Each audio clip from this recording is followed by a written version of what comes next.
أعوذ بالله من الشيطان الرجيم. بسم الله الرحمن الرحيم.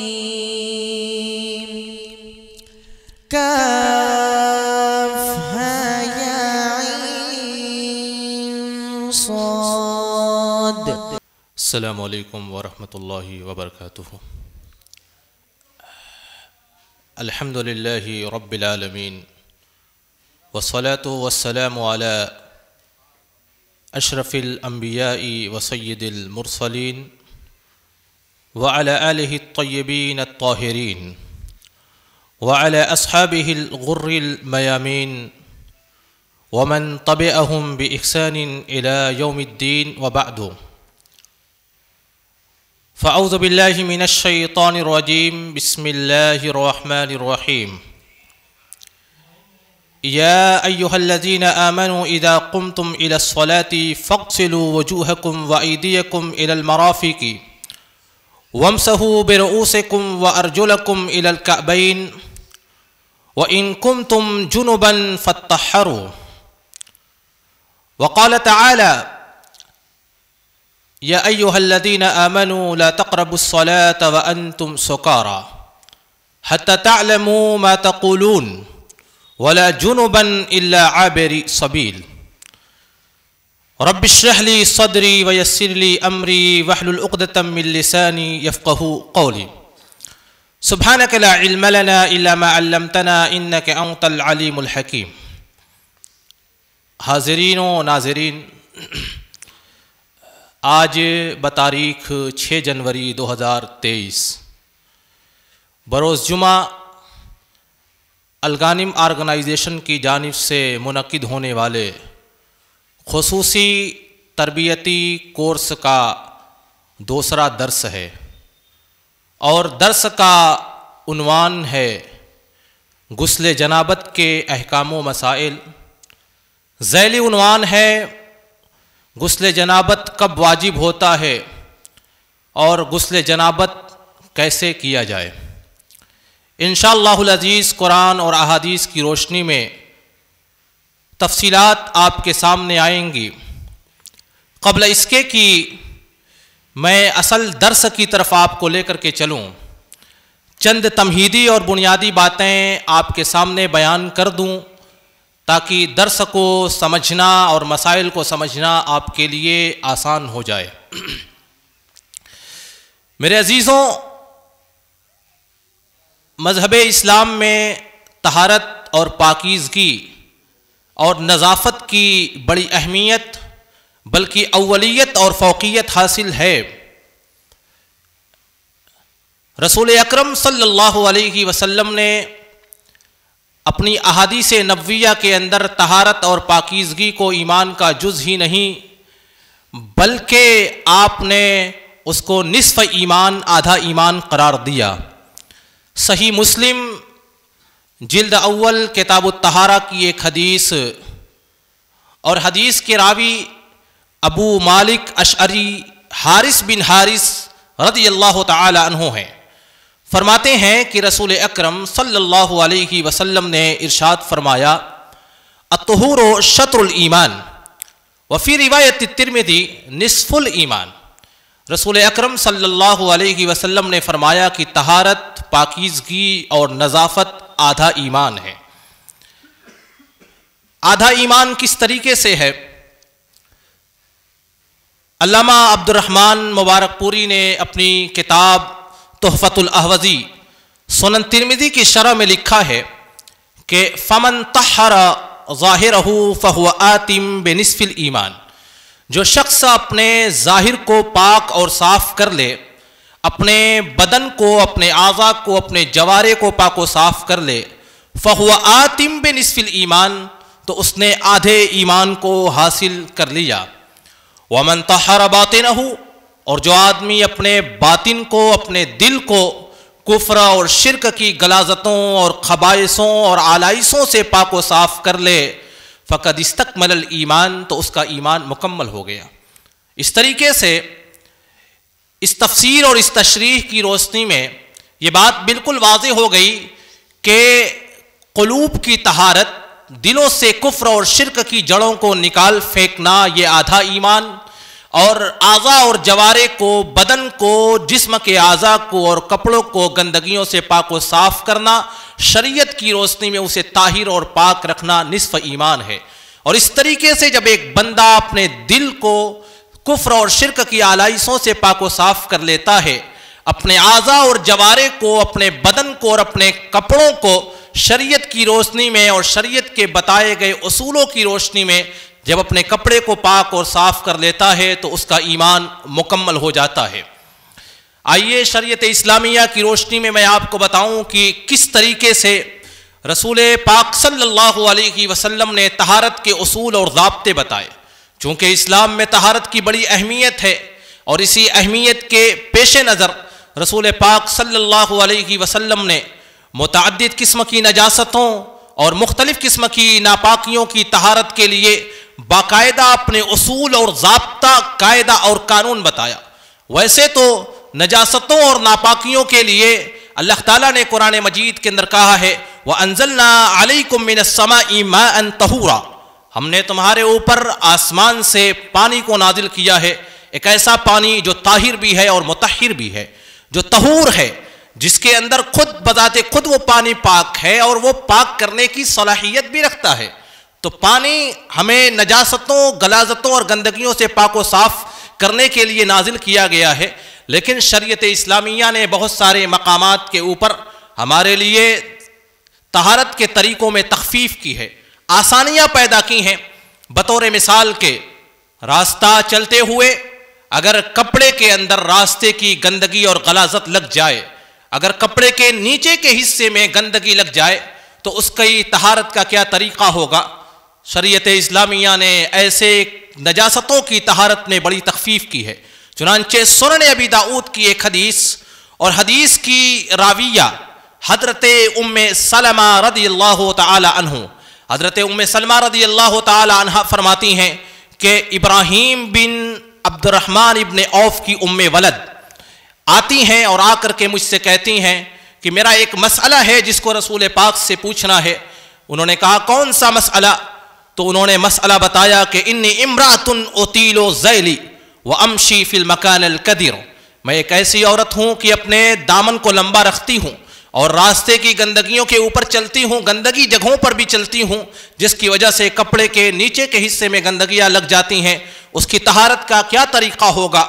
رسول اکرم صلی اللہ علیہ وسلم نے اس عورت کو حضرت ام سلمہ کے واسطے سے طہارت کا طریقہ یہ بتایا یطہرہ ما بعدہ، اس کے بعد کی جو زمین ہوگی وہ زمین تمہارے اس کپڑے کو پاک و صاف کر دے گی۔ آگے جب تم چل کر کے جاؤ گی اور آگے کی زمین کے اوپر جو مٹی ہوگی وہ مٹی تمہارے کپڑوں میں لگ جائے گی، اور اس طریقے سے تمہارا وہ کپڑا گندگیوں سے پاک اور صاف ہو جائے گا۔ اسی طریقے سے راستہ چلتے ہوئے اگر جوتے کے اندر گندگی لگ جائے، چپل کے اندر، تو اس کی طہارت کا طریقہ رسول پاک صلی اللہ علیہ وسلم نے اپنی حدیثوں میں اس طریقے سے بتایا۔ سنن ابی داؤد کی حدیث، اور حدیث کے راوی حضرت ابو ہریرہ رضی اللہ تعالی عنہ، حضرت ابو ہریرہ فرماتے ہیں رسول اکرم صلی اللہ علیہ وسلم نے ارشاد فرمایا اذا وطئ احدکم بنعلہ الاذى، جب تم میں سے کوئی آدمی اپنے جوتے کے ذریعے سے گندگی کو رونت دے، اس کا پیر گندگی کے اوپر پڑ جائے، تو آپ نے کہا فإن التراب له طہور، تو آگے کی مٹی اس کو پاک و صاف کر دے گی۔ اگر جوتے کو مٹی کے اوپر، زمین کے اوپر رگڑ دیا جائے تو شریعت کی روشنی میں وہ جوتا پاک ہو جاتا ہے۔ اس طریقے سے رسول اکرم صلی اللہ علیہ وسلم نے بہت ساری نجاستوں کا ذکر کیا اور اس کی طہارت کی کیفیت اور اس کا طریقہ کار بتایا، اور یہ بتایا کہ اسلام میں طہارت کا ایک ضابطہ ہے، ایک اصول ہے، ایک قاعدہ اور قانون ہے۔ چنانچہ جب بچہ اگر کپڑے پر پیشاب کر دے، دودھ پیتا ہوا بچہ ہے، چھوٹا بچہ ہے، بچی کے برخلاف، تو اس کی پیشاب کی طہارت کا طریقہ سنن ابی داؤد کے اندر حضرت ابو سمح رضی اللہ تعالی عنہ فرماتے ہیں رسول پاک صلی اللہ علیہ وسلم کے نواسے حضرت حسن یا حسین رسول پاک کے سینے کے اوپر آ کر کے بیٹھ گئے۔ آپ کے سینے پر جب وہ آ کر کے بیٹھے اور بچے نے آ کر کے آپ کے نواسے نے پیشاب کر دیا، رسول اکرم صلی اللہ علیہ وسلم کے پاس آپ کے خادم حضرت ابو سمح آتے ہیں اور آنے کے بعد کہتے ہیں اللہ کے رسول میں آپ کے اس کپڑے کو دھل دوں گا. چنانچہ رسول اکرم صلی اللہ علیہ وسلم نے کہا کہ یرشو من بول الغلام ویغسلو من بول الجاریہ، بچی کے پیشاب کو دھلا جائے گا. اگر بچی کپڑے کے اوپر پیشاب کر دے تو اس کی طہارت کا طریقہ یہ ہے کہ اس کو دھلا جائے گا. اگر بچہ کپڑے کے اوپر پیشاب کر دے، اگر وہ دودھ پیتا بچہ ہے، ایام رضاعت میں ہے، 2 سال سے چھوٹا ہے، تو اس کی پیشاب کے طہارت کا طریقہ یہ ہے کہ کپڑے کے اوپر چھینٹا مار دیا جائے گا تو وہ کپڑا پاک اور صاف ہو جائے گا. اس طریقے سے رسول پاک صلی اللہ علیہ وسلم نے اور شریعت اسلامیہ نے ہمارے لیے بہت ساری آسانیاں پیدا کی ہیں.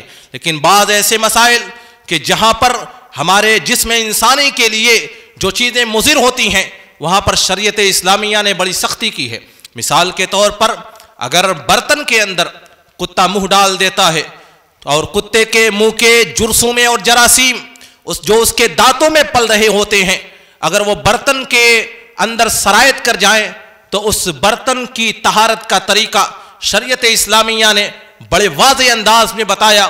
چنانچہ صحیح مسلم کی حدیث رسول اکرم صلی اللہ علیہ وسلم نے ارشاد فرمایا طہور اناء احدکم اذا بلغ فیہ الکلب ان یغسلہ 7 مرات اولاہن فی التراب.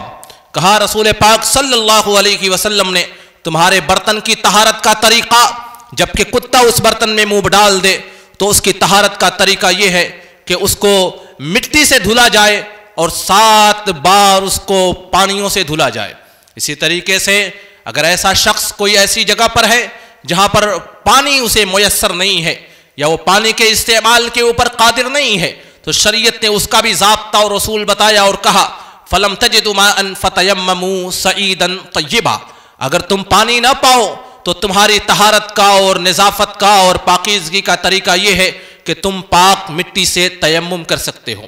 بہرحال ان مثالوں سے میں نے آپ کے سامنے یہ بتانے کی کوشش کی ہے کہ شریعت اسلامیہ نے مختلف قسم کی ناپاکیوں اور مختلف قسم کی نجاستوں کی طہارت کا باقاعدہ ضابطہ اور اصول بنایا ہے، اور ایسے ضابطے اور اصول دنیا کے کسی مذہب میں نہیں پائے جاتے. یہ اسلام کا امتیاز اور اسلام کی خوبی ہے. اب آئیے اصل موضوع کی طرف کہ اگر انسانی جسم کو کوئی ناپاکی لاحق ہو جائے، جسم انسانی کو کوئی ناپاکی اور نجاست لاحق ہو جائے تو شریعت اسلامیہ کب اسے طہارت کا پابند بناتی ہے اور اس کی طہارت کا طریقہ کیا ہوگا. انسانی جسم کو 2 قسم کی ناپاکیاں لاحق ہوتی ہیں. فقہاء نے اپنی کتابوں میں بھی اس بات کی صراحت کی ہے کہ ایک انسانی جسم کو 2 قسم کی ناپاکی لاحق ہوتی ہے. نمبر 1 حدث اصغر اور نمبر 2 حدث اکبر. حدث اصغر یعنی چھوٹی ناپاکی.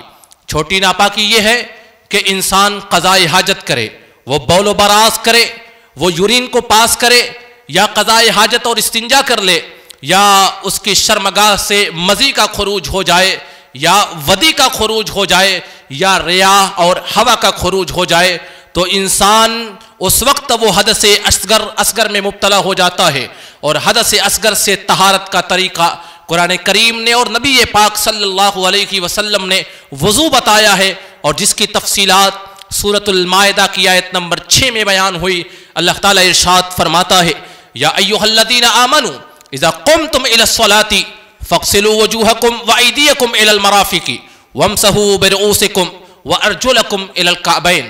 اگر تم حدث اصغر میں مبتلا ہو جاؤ، اگر تم قضائے حاجت کر لو، اگر سبیلین سے قضائے حاجت کے ذریعے سے یا دوسرے طریقوں سے اگر تم حدث اصغر کا شکار ہو جاؤ تو حدث اصغر اور چھوٹی ناپاکی سے طہارت کا طریقہ وضو ہے. اگر تم کو نماز پڑھنا ہے، ایک بندہ مسلم کو نماز پڑھنا ہے، تو اس کے لیے شریعت نے وضو کو لازم اور ضروری قرار دیا ہے. اور بندہ مسلم کس طریقے سے وضو کرے گا اس کی تفصیل سورہ مائدہ کی آیت کریمہ میں موجود ہے. اور دوسری ناپاکی کی جو قسم ہے، انسانی جسم کو لاحق ہونے والی جو دوسری ناپاکی ہے وہ ہے حدث اکبر. حدث اکبر کیا ہے؟ حدث اکبر یہ ہے کہ انسان جنوبی ہو جائے، اسے جنابت لاحق ہو جائے. حدث اکبر کی کئی اقسام ہیں. پہلی قسم یہ ہے کہ انسان کو جنابت لاحق ہو جائے، اور انشاءاللہ العزیز جنابت کی تفصیلات آپ کے سامنے آگے درس کے اندر آئیں گی. دوسری قسم یہ ہے کہ انسان کوئی شخص مسلمان تھا وہ کافر ہو گیا اور وہ جب کفر میں داخل ہوا ہے تو وہ حدث اکبر کا شکار ہو گیا ہے. اب وہ اگر دوبارہ دائرہ اسلام میں آنا چاہے گا، اگر کافر مسلمان ہونا چاہتا ہے تو کافر حدث اکبر کا شکار ہوا کرتا ہے، اس کے لیے غسل کرنا واجب ہے. اور تیسرا جو حدث اکبر ہے وہ یہ ہے کہ عورت کو حیض مینسس یا اس کو نفاس آ جائے. شریعت اسلامیہ میں 3 طریقے سے ایک بندہ حدث اکبر کا شکار ہوتا ہے. یا تو اسے جنابت لاحق ہو جائے، یا کوئی کافر ہے اسے اسلام قبول کرنا ہے، یا عورت کو مینسس حیض یا نفاس آ جائے تو وہ عورت حدث اکبر کا شکار ہو جاتی ہے. اور حدث اکبر سے طہارت کا طریقہ، بڑی ناپاکی سے طہارت کا طریقہ غسل ہے. اب اس بڑی ناپاکی کے اندر آپ نے ایک ناپاکی آپ نے سنی، جنابت. جنابت کس کو کہتے ہیں؟ یہی درس کا عنوان ہے اور انشاءاللہ العزیز اسی کے اوپر تفصیل سے باتیں آئیں گی. جنابہ کا مطلب ہوتا ہے دور ہونے کے، جنابہ کا مطلب ہوتا ہے ہٹ جانے کے. وَجْنُبْنِي وَبَنِيَّ أَن نَّعْبُدَ الْأَصْنَامَ، اے اللہ ہمیں اور ہماری اولادوں کو اور ہماری نسلوں کو بتوں کی عبادت سے دور رکھنا. جنابہ کا مطلب ہوتا ہے ہٹ جانے کے اور دور ہونے کے. ایک آدمی جب جنبی ہوتا ہے، جب اسے جنابت لاحق ہوتی ہے تو وہ نماز سے دور ہو جاتا ہے. اب اسے نماز کے قریب جانے کی اور مسجد میں داخل ہونے کی اسے اجازت نہیں ہوگی. اور شریعت میں جنابت کہتے ہیں کہ آدمی 3 طریقے سے جنبی ہوتا ہے، بلکہ بنیادی طور سے 2 طریقے سے. ایک تو ہم بستری کے ذریعے سے، فزیکل ریلیشن شپ کے ذریعے سے. انسان اپنی بیوی کے ساتھ، میاں اور بیوی فزیکل ریلیشن شپ بنائے تو آدمی جنبی ہو جاتا ہے، اسے جنابت لاحق ہو جاتی ہے. دوسرا طریقہ ہے کہ احتلام ہو جائے، نائٹ فال ہو جائے، منی کا انزال اور منی کا خروج ہو جائے تو انسان جنبی ہو جاتا ہے. قرآن کریم کے اندر اللہ تعالیٰ نے جنابت کا تذکرہ کیا اور ارشاد فرمایا وَإِن كُنتُمْ جُنُبًا فَطَّهِّرُوا، اگر تم جنبی ہو جاؤ تو تم طہارت حاصل کرو. اللہ تعالیٰ نے اس ناپاکی کا تذکرہ کیا اور ناپاکی سے طہارت حاصل کرنے کا حکم بھی دیا اور کہا سورۃ المائدہ کی آیت نمبر 6 میں وَإِن كُنتُمْ جُنُبًا فَطَّهِّرُوا، اگر تم جنبی ہو جاؤ تو تم طہارت حاصل کرو. کس طریقے سے طہارت حاصل کی جائے اس آیت کریمہ میں اس کی تفصیل موجود نہیں ہے، لیکن قرآن کریم کی سورہ مائدہ کی اس آیت کی تفسیر اور اس آیت کریمہ کی تشریح سورۃ النساء کی آیت نمبر 43 کرتی ہے.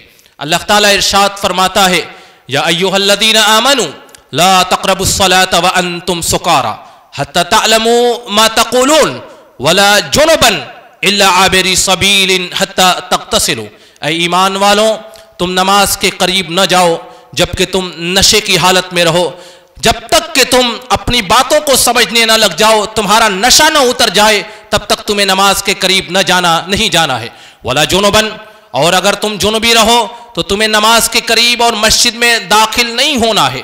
الا عابری سبیل، الا یہ کہ کسی کا راستہ اگر مسجد سے ہو کر کے گزرتا ہو، کسی کا گھر مسجد کے راستے سے ہو کر کے، مسجد کے داخل سے ہو کر کے گزرتا ہو تو وہ گزر سکتا ہے.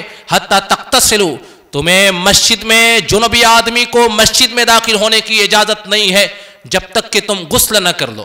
قرآن کریم کی اس آیت کریمہ میں اللہ تعالیٰ نے جنابت کا تذکرہ کیا، جنبی کا تذکرہ کیا اور اس کی طہارت کا طریقہ بتایا. حتی تغتسلوا، حتی تغتسلوا کا یہ لفظ سورۃ المائدہ کی آیت کریمہ فطہروا کی وضاحت کر رہا ہے کہ طہارت کا طریقہ، جنابت سے طہارت کا جو طریقہ جو سورۃ المائدہ کے اندر فطہروا کہا گیا ہے، اس طہارت کا طریقہ سورۃ النساء کے اندر اللہ نے کہا حتی تغتسلوا، جب تم غسل کر لو گے تو تم طاہر اور پاک و صاف ہو جاؤ گے. اب تمہیں نماز کے قریب جانے کی بھی اجازت ہو جائے گی اور تمہیں مسجد میں بھی داخل ہونے کی اجازت ہو جائے گی. حتی تغتسلوا کی وضاحت رسول پاک نے اپنے عمل کے ذریعے سے کی ہے. غسل جنابت کا غسل کوئی عام غسل نہیں ہے. قرآن کریم کی اس آیت کریمہ میں جس غسل کا بیان ہوا ہے یہ کوئی عام غسل نہیں ہے کہ آپ باتھ روم میں داخل ہوئے، اپنے جسم کے اوپر پانی بہایا اور آپ نکل گئے اور یہ غسل آپ کا مکمل ہو گیا. حتی تغتسلوا کی وضاحت رسول پاک صلی اللہ علیہ وسلم نے اپنی احادیث کے ذریعے سے کی ہے. رسول پاک نے اپنے عمل کے ذریعے سے غسل جنابت کی بڑی تشریح اور بڑی تفسیر بیان کی ہے. چنانچہ غسل جنابت کا طریقہ کیا ہوگا؟ سب سے پہلی شرط ہے جو غسل جنابت کی ہے وہ نیت ہے. ایک بندہ نیت کرے گا, نیت الطہارت من الجنابت بقلبہ, ایک بندہ اپنے دل کے اندر یہ نیت کرے گا کہ میں جو غسل کرنے جا رہا ہوں یہ غسل جنابت ہے, جنابت سے پاکیزگی کا میں غسل کرنے جا رہا ہوں, جنابت سے طہارت حاصل کرنے کے لیے میں یہ غسل کر رہا ہوں. اور یہ نیت کرنا بندے کے لیے واجب اور ضروری ہے. جمہور علماء کا اسی کے اوپر اجماع ہے. رسول پاک صلی اللہ علیہ وسلم کی حدیث. اور غسل جنابت میں نیت کیوں ہے؟ کیونکہ جنابت کا غسل عبادت ہے, جنابت کا جو غسل ہے وہ عبادت ہے, اور عبادت کے لیے نیت شرط اور لازم اور ضروری ہے. رسول پاک صلی اللہ علیہ وسلم نے ارشاد فرمایا انما الاعمال بالنیات, عمل کا دار و مدار نیتوں کے اوپر ہے. ایک بندہ اپنے دل کے اندر بس ارادہ رکھے گا کہ میرا یہ جو غسل ہے یہ عام غسل نہیں ہے بلکہ یہ غسل جنابت ہے, جو جنابت مجھے لاحق ہوئی ہے اس سے طہارت حاصل کرنے کے لیے میں یہ غسل کر رہا ہوں. اور غسل کی جو تفصیلات ہیں رسول پاک صلی اللہ علیہ وسلم کی احادیث میں موجود ہیں. چنانچہ صحیح البخاری جلد اول کتاب الغسل کی ایک حدیث, اور حدیث کی راویہ حضرت میمونہ رضی اللہ تعالی عنہا. حضرت میمونہ رسول پاک صلی اللہ علیہ وسلم کے غسل جنابت کی تفصیل اپنے بھانجے حضرت عبداللہ ابن عباس سے بیان کر رہی ہیں. یہاں پر ایک نقطہ غور کرنے کا یہ ہے کہ حضرت میمونہ بنت الحارث رضی اللہ تعالی عنہا جو کہ رسول پاک کی بیوی ہیں, اور حضرت عبداللہ ابن عباس جو کہ حضرت میمونہ کی بہن لبابہ بنت الحارث کے بیٹے ہیں. حضرت میمونہ اپنے بھانجے سے رسول پاک کے غسل جنابت کی تفصیل بیان کر رہی ہیں اور شرم محسوس نہیں کر رہی ہیں. عام طور سے کیا ہوتا ہے کہ ہمارے نوجوان ایسے مسائل میں شرم محسوس کرتے ہیں. بہت سارے لوگ شرم محسوس کرتے ہیں اور زندگی بھر کی عبادتیں ضائع اور برباد ہو جاتی ہیں. میرا اپنا سابقہ اور اپنا تجربہ ہے کہ ایک نوجوان میرے پاس آیا اور اس نے کہا کہ میں غسل جنابت اس طریقے سے کرتا ہوں کہ کپڑا چینج کر دیتا ہوں اور کمر سے نیچے کے جو اعضاء ہوتے ہیں ان کو میں دھل لیتا ہوں, اور اس طریقے سے میں غسل جنابت کرتا آ رہا ہوں. اور یہ مسئلہ صرف نوجوانوں کا نہیں ہے بلکہ 60-70 سال کے بزرگوں کا بھی یہی معاملہ ہے. بلکہ میں آپ کو بتاؤں کہ ایک حافظ قرآن کے بارے میں لوگوں نے مجھے بتایا کہ وہ حافظ صاحب باقاعدہ امامت کرتے تھے اور ان کو غسل جنابت کا یہ طریقہ معلوم نہیں تھا جو رسول پاک نے اپنی احادیث میں بتایا ہے. وہ بھی اسی طریقے سے غسل جنابت کرتے تھے کہ کمر سے نیچے کے حصے کو دھل لیتے تھے. مسلمانوں, یہ طہارت کی کیفیتوں کا جان لینا, طہارت کے طریقوں کا جان لینا ہمارے لیے واجب اور ضروری ہے, کیونکہ ہماری تمام تر عبادات کا دار و مدار اور خاص طور سے نماز کا دار و مدار اسی طہارت کے اوپر ہے, اسی غسل جنابت کے اوپر ہے اور اسی وضو کے اوپر ہے. اس لیے ان کیفیتوں کا جاننا اور طہارت کے طریقوں کا جاننا اور غسل جنابت کے طریقوں کا جاننا ہمارے لیے فرض اور واجب ہے. بہرحال حضرت میمونہ رضی اللہ تعالی عنہا نے شرم محسوس نہیں کیا, اپنے بھانجے کے سامنے رسول پاک کے غسل جنابت کی کیفیت کو وہ بیان کر رہی ہیں. حضرت میمونہ فرماتی ہیں وضعت لرسول اللہ صلی اللہ علیہ وسلم ماء یغتسل بہ, میں نے رسول پاک صلی اللہ علیہ وسلم کے لیے غسل کا پانی رکھا تاکہ آپ اس پانی کے ذریعے سے غسل کریں. اللہ کے رسول صلی اللہ علیہ وسلم اپنے خاص اس مقام پر داخل ہوئے, فافرغ علی یدیہ فغسلہما مرتین او ثلاثا. سب سے پہلے رسول پاک نے برتن میں ہاتھ داخل کرنے سے پہلے آپ نے اپنے دونوں ہاتھوں کو دھلا تاکہ ہاتھوں کے اندر لگی ہوئی نجاست اور گندگی برتن کے اندر اور برتن کے پانی میں داخل نہ ہو جائے. سب سے پہلے آپ نے اپنے ہاتھوں کو دھلا, پھر اس کے بعد اپنے ہاتھ کے اوپر پانی کو اڑیلا. ثم غسل مذاکیرہ, آپ نے اپنی شرمگاہ کو دھلا اور جہاں کہیں بھی نجاست و گندگی لگ گئی تھی رسول پاک نے اس حصے کو اور پورے حصے کو جب آپ نے دھل لیا, ثم دلک بیدہ الارض, آپ نے اپنے ہاتھ کو زمین کے اوپر, زمین کی مٹی کے اوپر رگڑا تاکہ ہاتھوں میں جو نجاست و گندگی لگ گئی ہے اسے پاک اور صاف کر لیا جائے. اس کے بعد ہاتھ کو دھلنے کے بعد رسول پاک صلی اللہ علیہ وسلم نے ثم مضمض واستنشق, آپ نے کلی کی ناک میں پانی چڑھایا اور ناک کو جھاڑا. پھر اس کے بعد ثم غسل وجہہ, آپ نے اپنے چہرے کو دھلا, ویدیہ, اور اپنے دونوں ہاتھوں کو دھلا. بعض روایتوں میں ہے ثم توضأ وضوءہ للصلاۃ, رسول پاک نے اس طریقے سے وضو کیا جیسے نماز کے لیے وضو کیا جاتا ہے.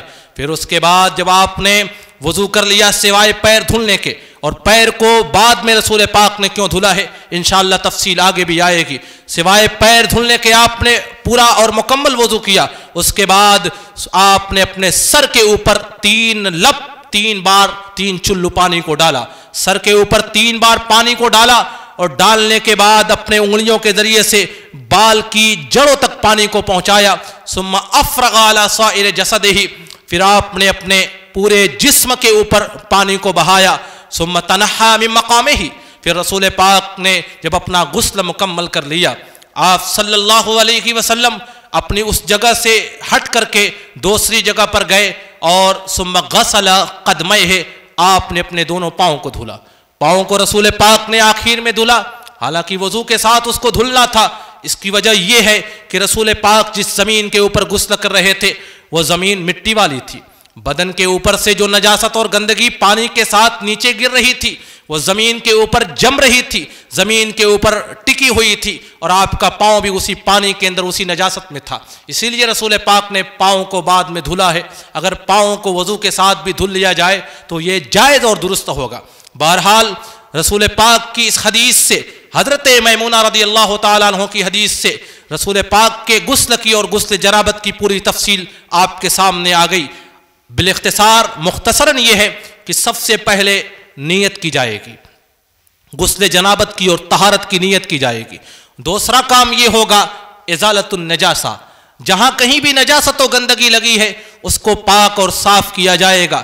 تیسرا کام یہ ہوگا کہ وضو کیا جائے گا جس طریقے سے نماز کے لیے وضو کیا جاتا ہے، اور چوتھا کام یہ ہوگا سر کے اوپر پانی ڈال کر کے بال کی جڑوں تک پانی کو پہنچایا جائے گا، اور پانچواں کام یہ ہوگا کہ پورے جسم کے اوپر پانی کو بہا دیا جائے گا۔ اب ایک مسئلہ یہ ہے کہ ہماری عقل تو اس بات کا مطالبہ کرتی ہے کہ گندگی جہاں پر لگی ہو جسم کے اسی حصے کو دھلا جائے۔ جب گندگی مخصوص جگہ سے خارج ہوئی اور مخصوص جگہوں پر لگی تو ظاہر سی بات ہے، عقل کا تقاضا تو یہ ہے کہ اسی مخصوص جگہ کو دھل لیا جائے، پانی کے ذریعے سے اس کو پاک اور صاف کر دیا جائے۔ تو عقل ہماری کہتی ہے کہ یہ اتنا دھل لینا ہمارے لیے کافی ہوگا۔ پھر شریعت اسلامیہ نے پورے جسم کو دھلنے اور غسل کرنے کا حکم کیوں دیا ہے؟ یہ ایک ایسی بات ہے جس کے بارے میں بار بار اعتراض ہوا اسلام کے اوپر، اسلام کے اس طہارت کی اصولوں کے اوپر اعتراض ہوا ہے، لیکن جدید تحقیقات نے یہ بتایا، جدید جب تحقیقات ہوئی تو یہ معلوم چلا کہ اس وقت جب کہ انسان فزیکل ریلیشن شپ بناتا ہے، انسان جب اس کے اعضاء سے جسم کے مخصوص حصے سے انزال ہوتا ہے، منی کا خروج ہوتا ہے، اس وقت انسان کے جو جسمانی کیفیت ہوتی ہے وہ عام حالات سے کافی مختلف ہوتی ہے۔ اس وقت انسان کی جو جسمانی کیفیت ہوتی ہے عام حالات سے بہت زیادہ مختلف ہوتی ہے۔ باطن کے اندر، انسان کے جسم کے اندرونی اعضاء کے اندر بہت سارے ایسے ہارمونز ہوتے ہیں جو ایکٹیو ہو جاتے ہیں، جو متحرک ہو جاتے ہیں، اور ان ہارمونز کے ایکٹیو ہونے کے نتیجے میں جسم سے بہت سارے بخارات نکلتے ہیں، بہت سارے زہریلے بخارات نکلتے ہیں، اور جسم کے مسامات سے، جلد کی جو مسامات ہوتی ہے، جلد کی جو سوراخ ہوتا ہے، اسی سوراخ سے انسان کے جسم سے بخارات اور بھاپیں اور زہریلے مواد نکلتے ہیں جو آ کر کے انسان کے چمڑے کے اوپر چمٹ جاتے ہیں۔ انسان کی جلد میں جو موجود سویٹ گلینڈ ہے جس کو مسامات الجلد کہا جاتا ہے، اس مسامات کے راستے سے بالوں کی جڑوں سے، ہمارے جسم کے اندر موجود بالوں کی جڑوں سے اور مسامات سے وہ بخارات نکلتے ہیں اور آ کر کے جسم کے اوپر اور جلد کے اوپر چمٹ جاتے ہیں۔ اور جب کوئی بندہ بہت تاخیر کر دیتا ہے غسل کے اندر اپنے ان اعضاء کو دھلنے میں، تو جس طریقے سے ان مسامات کے ذریعے سے سویٹ گلینڈ کے راستے سے جس طریقے سے وہ زہریلے مواد اور زہریلے بخار نکلتے ہیں، دھیرے دھیرے جذب ہونا بھی شروع ہو جاتے ہیں۔ اسی لیے شریعت اسلامیہ نے یہ حکم دیا ہے کہ جب جنابت ہو جائے تو جتنی جلدی ہو سکے غسل کر لیا جائے۔ اگر آدمی رات میں جنوبی ہو گیا ہے تو رسول پاک صلی اللہ علیہ وسلم نے اپنی حدیثوں میں یہ حکم دیا ہے کہ بندہ مسلم کو اگر رات میں جنابت لاحق ہوئی ہے تو وہ رات کے اندر اگر وہ سونا چاہے، اگر اسے غسل کرنے کی ہمت نہیں ہو رہی ہے تو پھر وہ رات میں غسل کر کے وضو کر کے سوئے۔ وہ وضو کر لے، جسم کے جو اعضاء ہیں اور مخصوص اعضاء، ہاتھ ہے، چہرہ ہے، پیر ہے، دھل جائے، اور پھر جسم کے اوپر جو موجود نجاستیں ہیں، جسم کے جلد کے اوپر جو بخارات نکلے ہوئے ہیں، اندرونی حصوں سے جو زہریلے مواد نکلے ہوئے ہیں، وہ جسم سے زائل ہو جائیں، ہٹ جائیں۔ رسول پاک صلی اللہ علیہ وسلم کی ایک حدیث، اسی لیے آپ نے حکم دیا تھا، یہ حدیث گرچہ ضعیف ہے، آپ صلی اللہ علیہ وسلم نے ارشاد فرمایا ان تحت کل شعرۃ جنابۃ فاغسلوا الشعر وانقوا البشر۔ رسول پاک نے حکم دیا کہ جنابت جسم کے ہر بال کی جڑوں تک ہوا کرتی ہے۔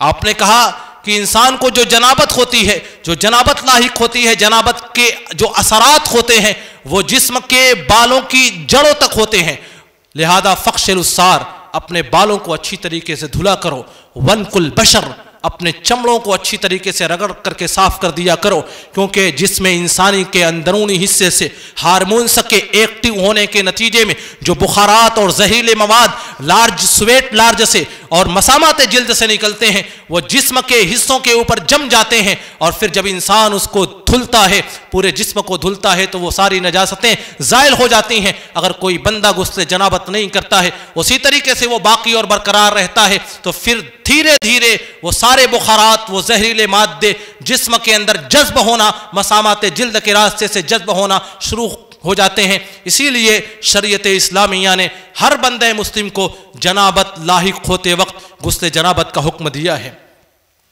اب اس تفصیل کے بعد ایک اہم مسئلہ یہ ہے کہ غسل کرتے ہوئے کتنے پانی کا استعمال کیا جائے۔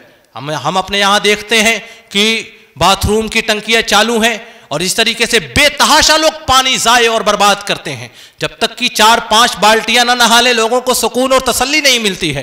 رسول پاک صلی اللہ علیہ وسلم کے غسل کی کیفیت اور پانی کے جو استعمالات کی مقدار تھی، صحابہ کرام رضوان اللہ علیہم اجمعین نے اپنی حدیثوں میں بیان کیا۔ اٹھائیے صحیح بخاری جلد اول کتاب الوضو کی حدیث، اور حدیث کے راوی رسول پاک کے خادم حضرت انس ابن مالک رضی اللہ تعالی عنہ، انس ابن مالک فرماتے ہیں کہ کان النبی صلی اللہ علیہ وسلم یتوضأ بالمد ویغتسل بالصاع، رسول پاک صلی اللہ علیہ وسلم ایک مد پانی سے وضو کیا کرتے تھے، اور 1 سا پانی سے آپ غسل کر لیا کرتے تھے۔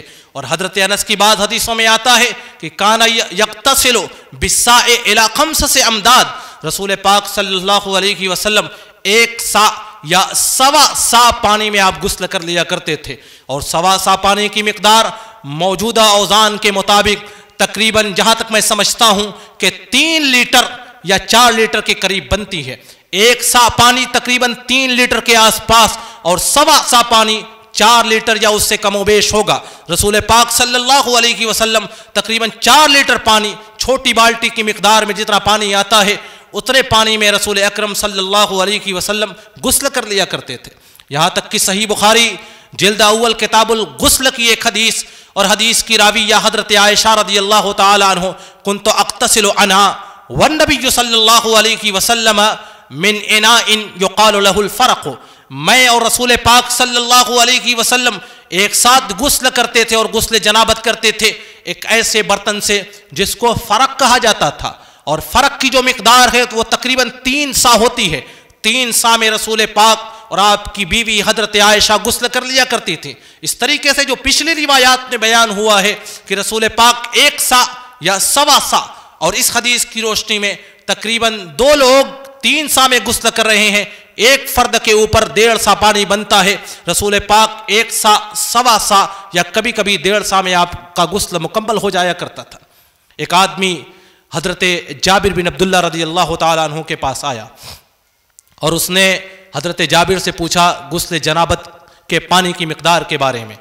حضرت جابر بن عبداللہ نے کہا یکفی کا ساعن، 1 سا پانی تمہارے لیے کافی ہو جائے گا۔ تو اس آدمی نے کہا لا یکفینی، میرے لیے 1 سا پانی کافی نہیں ہوگا، کیونکہ میرے بال بڑے بڑے ہیں، بالوں کی جڑوں تک پانی نہیں پہنچ سکتا ہے۔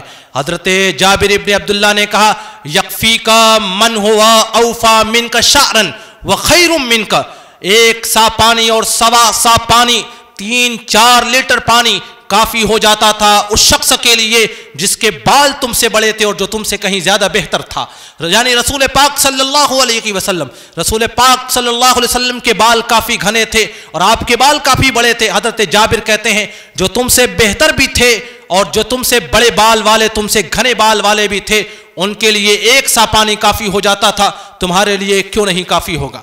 ایک اور مسئلہ عام طور سے غسل کے بارے میں یہ آتا ہے کہ غسل جنابت کرتے ہوئے برہنہ غسل کرے یا کپڑوں کو پہن کر کے.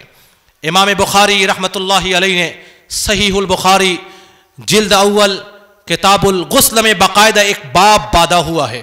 باب من اغتسل عریانا فی الخلوۃ ومن تستر والتستر افضل. امام بخاری کہتے ہیں کہ جو آدمی ننگے ہو کر کے غسل کرے، برہنہ ہو کر کے غسل کرے تنہائی میں، ومن تستر اور جو پردے کے ساتھ غسل کرے، لباس پہن کر کے غسل کرے، والتستر افضل اور پردہ کر کے غسل کرنا افضل ہے. اور پھر امام بخاری رحمۃ اللہ علیہ نے حضرت موسیٰ علیہ السلام کے دور کا ایک واقعہ حضرت ابو ہریرہ کی روایت سے بیان کیا. حضرت ابو ہریرہ فرماتے ہیں رسول اکرم صلی اللہ علیہ وسلم نے ارشاد فرمایا کہ حضرت موسیٰ غسل کرتے تھے تنہائی میں، تنہا غسل کرتے تھے، اور بنو اسرائیل کے لوگ ایک ہی تالاب میں آمنے سامنے ایک دوسرے کے سامنے عریانن اور برہنہ غسل کر لیا کرتے تھے. ان کی شریعتوں میں بہت ممکن ہے یہ جائز رہا ہو، چنانچہ حضرت موسیٰ علیہ السلام کے بارے میں لوگوں نے یہ رائے قائم کی. بنو اسرائیل کے لوگوں نے رائے قائم کی کہ حضرت موسیٰ کو ظاہر سی بات ہے کوئی بیماری ہوگی، حضرت موسیٰ کو کوئی اندرونی بیماری ہے جس کی وجہ سے وہ ہمارے ساتھ غسل نہیں کر رہے ہیں. اللہ تعالیٰ نے حضرت موسیٰ کی براءت کا اظہار کرنے کے لیے ایک بار حضرت موسیٰ جب تالاب کے اندر اپنے کپڑے کو اتار کر کے ایک پتھر کے اوپر رکھ دیتے ہیں اور پھر تالاب کے اندر ننگے برہنہ ہو کر کے داخل ہوتے ہیں، وہ پتھر حضرت موسیٰ کا کپڑا لے کر کے بھاگنے لگتا ہے. بنو اسرائیل کے افراد وہیں پر بیٹھے ہوئے تھے، حضرت موسیٰ کا کپڑا وہ پتھر لے کر کے بھاگ رہا ہے. حضرت موسیٰ پیچھے سے دوڑا رہے ہیں، سو بھی یا حجر، اے پتھر میرا کپڑا تو دے دے، میرا کپڑا تو دے دے. یہاں تک کہ بنو اسرائیل کے لوگوں نے دیکھا حضرت موسیٰ علیہ السلام کو تو کوئی جسمانی بیماری نہیں ہے، کوئی اندرونی بیماری نہیں ہے. جب قوم کے لوگوں نے دیکھ لیا پتھر وہیں پر رک گیا، حضرت موسیٰ نے اپنا کپڑا لیا اور پھر پتھر کو 6 یا 7 مرتبہ مارا. حضرت ابو ہریرہ کہتے ہیں وَإِنَّهُ لَنَدَبٌ بِالْحَجَرِ، پتھر کے اوپر 6 مرتبہ 7 مرتبہ مارنے کے نشانات آج تک موجود ہیں. حضرت موسیٰ نے اپنے گھونسے سے اس پتھر کو مارا تھا جس کی وجہ سے پتھر کے اوپر نشان بن گئے تھے. اس طریقے سے امام بخاری نے حضرت موسیٰ علیہ السلام کی اور حضرت ایوب رضی اللہ تعالی عنہ کی حدیثوں کو ذکر کر کے یہ بات واضح کرنا چاہا کہ اگر کوئی آدمی تنہا ہے تو وہ برہنہ ہو کر کے غسل کر سکتا ہے، لیکن اگر کوئی ستر پوسی کے ساتھ غسل کرے تو یہ بہتر ہوگا، کیونکہ حضرت بہز بن حکیم، امام بخاری نے اسی باب کے اندر حضرت بہز بن حکیم عن ابیہ عن جدہ کی ایک روایت درج کی ہے. بہز بن حکیم اپنے والد حضرت حکیم سے اور وہ اپنے والد حضرت معاویہ ابن حیدہ سے روایت کرتے ہیں.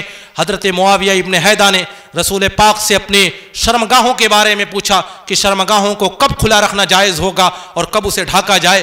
رسول پاک نے پوری تفصیلات ان کے سامنے بیان کی. حضرت بہز بن حکیم نے پوچھا اللہ کے رسول اگر کوئی تنہا ہو، بالکل تنہائی کے عالم میں ہو اور وہ اپنی شرمگاہ کو کھولے رہے تو کیا حکم ہوگا؟ رسول اکرم صلی اللہ علیہ وسلم نے کہا اللہ احق ان یستحیا منہ من الناس، اللہ تعالیٰ زیادہ حقدار ہے کہ اس سے شرم محسوس کی جائے. انسانوں سے شرم محسوس کرتے ہوئے ہم اپنی شرمگاہوں کی حفاظت کرتے ہیں، اس کے اوپر پردہ پوشی کرتے ہیں، تو اللہ تعالیٰ زیادہ حقدار ہے کہ اس کے سامنے اپنی شرمگاہوں کی حفاظت کی جائے. بہرحال یہ چند تفصیلی باتیں تھیں جو غسل جنابت کے تعلق سے تھیں. یہ شریعت کا وہ علم ہے جس کو سیکھنا سارے لوگوں کے لیے لازم اور ضروری ہے، کیونکہ اسی طہارت کے اوپر، اسی غسل جنابت کے اوپر ہماری تمام عبادتوں اور بالخصوص نمازوں کا دار و مدار ہے. اللہ تعالیٰ سے دعا ہے کہ الہ العالمین ہمیں دین کی صحیح سمجھ عطا فرما. آمین. وآخر دعوانا ان الحمدللہ رب العالمین. والسلام علیکم ورحمۃ اللہ وبرکاتہ.